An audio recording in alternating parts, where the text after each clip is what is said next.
দুই জায়ের হেসেলে আপনাদের জানাই স্বাগত। আশা করি আপনারা খুব ভালো আছেন, আমরাও খুব ভালো আছি। আজকে রবিবারের বাজারে আমি আপনাদের জন্য নিয়ে চলে এসেছি সর্ষে পাবদা পোস্তর ঝাল। আমি সর্ষে পোস্তটাকে আগে থেকে জলে ভিজিয়ে নিয়েছি। এবার আমি সুন্দর রুপোলি মাছগুলোর মধ্যে হলুদ সর্ষের তেল মাখিয়ে সুন্দর রুপোলি মাছগুলোকে সোনালি করে রাখবো। এইবার আমি মাছগুলোকে ভালো করে সুন্দর করে নুন হলুদ মাখিয়ে একটু তেল দিয়ে রেখে এবার আগে থেকে ভিজিয়ে রাখা সর্ষেটাকে আমি মিক্সিতে পেস্ট করে নেব। সর্ষের মধ্যে একটু হলুদ দিলাম, লঙ্কা দিলাম, দিয়ে এইটার একটা সুন্দর মিশ্রণ বানিয়ে নেব। এবার কড়াইতে সর্ষের তেল গরম করে খুব হালকা করে মাছগুলোকে এপিট ওপিট করে ভেজে নেব। পাবদা মাছ কিন্তু খুব নরম হয়, তাই জন্যে আমি তেলের মধ্যে দিয়ে একটু জাস্ট এপিট ওপিট করে খুব সাবধানে ভেজে নেব, যাতে মাছগুলো ভেঙে না যায়। খুব বেশি কিন্তু ভাজবো না, জাস্ট হালকা করে এপিট ওপিট করে ভাজবো। এইবার আগে থেকে করে রাখা সর্ষে আর লঙ্কার মশলাটা আমি ওই তেলের মধ্যে একটু কালো জিরে ফোড়ন দিয়ে লঙ্কা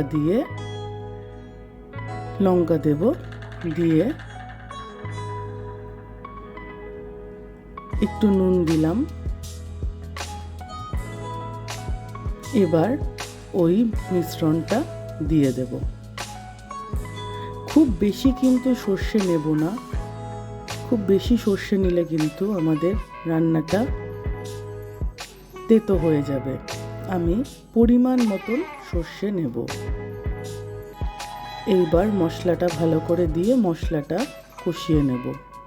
কষিয়ে নিয়ে আমি ওর মধ্যে নুন হলুদ দিয়ে আবার ভালো করে নাড়াচাড়া করে কষিয়ে নেব যতক্ষণ না তেল বেরোবে। একটু লঙ্কার গুঁড়ো দিলাম, যে যেরকম ঝাল খায় সেই সেরকমভাবে ঝালটা ব্যবহার করবেন। মশলাটা কষে গেলে আগে থেকে করে রাখা গরম জল করে আমি ঝোলটাকে ফুটিয়ে নিয়ে এইবার মাছগুলোকে ছেড়ে দেব। মাছগুলোকে দিয়ে কিন্তু আমরা বেশিক্ষণ ঝোলটাকে ফোটাবো না, তাতে করে কিন্তু মাছগুলো ভেঙে যাবে। আমি আগে থেকে ভালো করে ঝোলটাকে ফুটিয়ে নিয়ে মাছগুলোকে আলতো করে ছেড়ে দিয়ে একটু এপিট ওপিট করে নেব। এবার একটু হালকা নুন দেব, দিয়ে ভালো করে একটু ফুটিয়ে নিয়ে একটু সামান্য চিনি অ্যাড করব। এটা অপশনাল, আপনারা চাইলে করতেও পারেন, নাও করতে পারেন। নামানোর আগে আবার একটু কাঁচা লঙ্কা চেরা আর ধনেপাতা কুচি দিলেই আমাদের পাবদা মাছের সর্ষের ঝাল রেডি। রান্নাটি ভালো লাগলে অবশ্যই দুই জায়ের হেসেলকে লাইক শেয়ার অ্যান্ড সাবস্ক্রাইব করবেন, আর রান্নাটি খেয়ে একবার কমেন্ট করে জানাবেন কেমন লাগলো। ধন্যবাদ, খুব ভালো থাকবেন।